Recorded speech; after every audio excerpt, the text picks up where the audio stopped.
Hello යාළුවනේ ඔන්න ඉතින් අපි මූන් ප්ලේන්ස් එහෙමත් නැත්නම් සඳ තැන්න බලන්න යන ගමන්. මුලින්ම මෙතෙන්ට ආවහම වෙන දේවල් කිව්වොත් පාකින් වලට පාකින් ටිකට් එක 120ක් වෙනවා. ඊට පස්සේ මූන් ප්ලේන්ස් බලන්න යන්න ටිකට් එක වැඩිහිටි කෙනෙකුට රුපියල් 100ක් වෙනවා. පොඩි ළමයෙකුට නම් රුපියල් 50ක් වගේ මුදලක් තමයි වෙන්නේ. ඊට පස්සේ ඒ ටිකට් එකේම අංකයක් අපිට දෙනවා සෆාරි එක යන්න. මම හිතන විදිහට මේ අංක එහෙම දෙන්නේ සීසන් කාලෙට. සෙනඟ ගොඩාක් වැඩි කාලෙට. අරේ අපි එන වාහනවල යන්න පුළුවන් වුණත් එහෙම යන්න අවසරයක් දෙන්නේ නැහැ. අඩුම පයින්වත් යන්න අවසරයක් නැහැ. ඉතින් සපාරි වාහනයක තමයි යන්න ඕනේ. ඒ වාහනේ 7 දෙනෙකුට යන්න පුළුවන්. ඒකට අය කරනවා රුපියල් 3000ක්. ගමන නම් හරිම දුෂ්කරයි, අමාරුයි. නමුත් අපි එහෙම අත්දැකීමුත් විඳින්න ඕනිනේ. මේ භූමි බීජාර්ථාපාන සඳහා වගා කරපු භූමි වගයක්. ඉතින් මම හිතන විදිහට 2014 මාර්තු මාසයේ විතර තමයි නැරඹීමට මහජනතාවට විවෘත කරලා තියෙන්නේ. මේ සඳතැන්න නුවරඑළියේ ප්‍රධාන සංචාරක ස්ථානයක් වෙලා තිබෙනවා දැන්. අපි ආවේ අප්‍රේල් මාසයේ සීසන් කාලය නිසා වැඩි විස්තරයක් අහගන්නවත් කෙනෙක් හිටියේ නැහැ.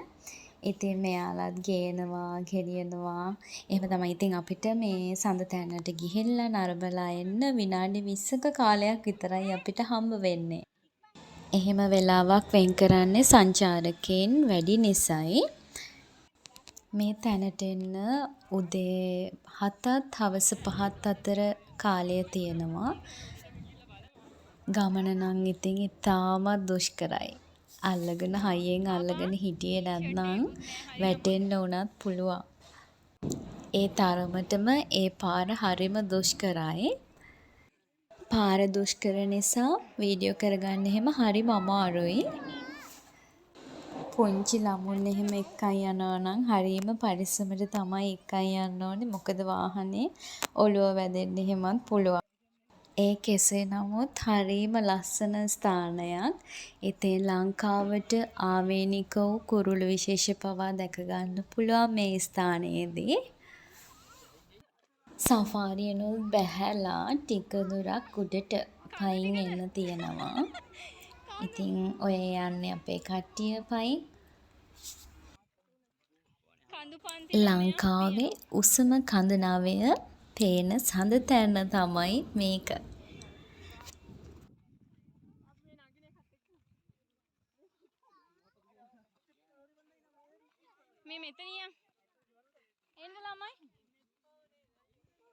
මෙතනට පේන කඳු පන්ති 9 නම් නමුනුකුල කන්ද, පිදුරු තලාගල කන්ද, කිකිලියාමාන කන්ද, සිංගල් ට්‍රී කන්ද, ග්‍රේට් වෙන්ස්ටන් කන්ද, කොනිකල් හිල්, කිරිගල් පොත්ත, තොටුපොළ කන්ද, හග්ගල කන්ද, ඒ කියන කඳු 9ම මෙතනින් පේනවා. උඩ view point එකට ගියාම ගොඩාක් ලස්සනට ඒක බලා ගන්න පුළුවන්.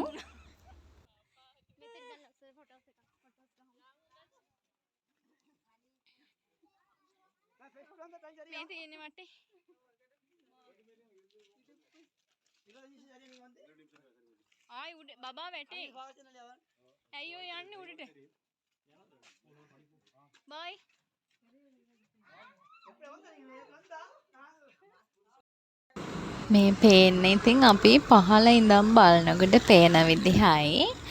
අපි එහෙමනම් උඩට ගිහිල්ලා බලමු උඩදි පේන විදිහ කොහොමද කියලා.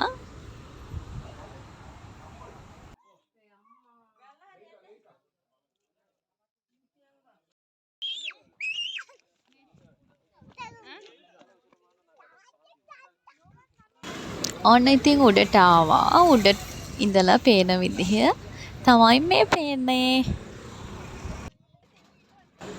එහෙමනම් ඉතින් අපි සඳතැන්නේ ලස්සනත් බලලා නැවතත් එන්න පිටත් වුණා.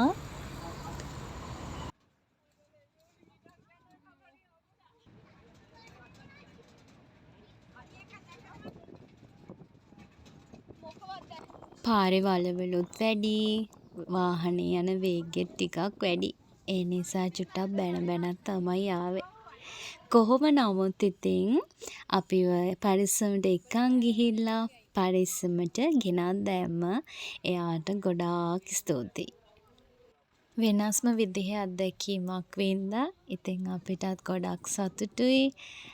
ඔයාලත් මේ විදිහේ වෙනස්ම අත්දැකීමක් ලබන්න මෙහෙට එන්න. අපි එහෙනම් චෙස්බීටයි.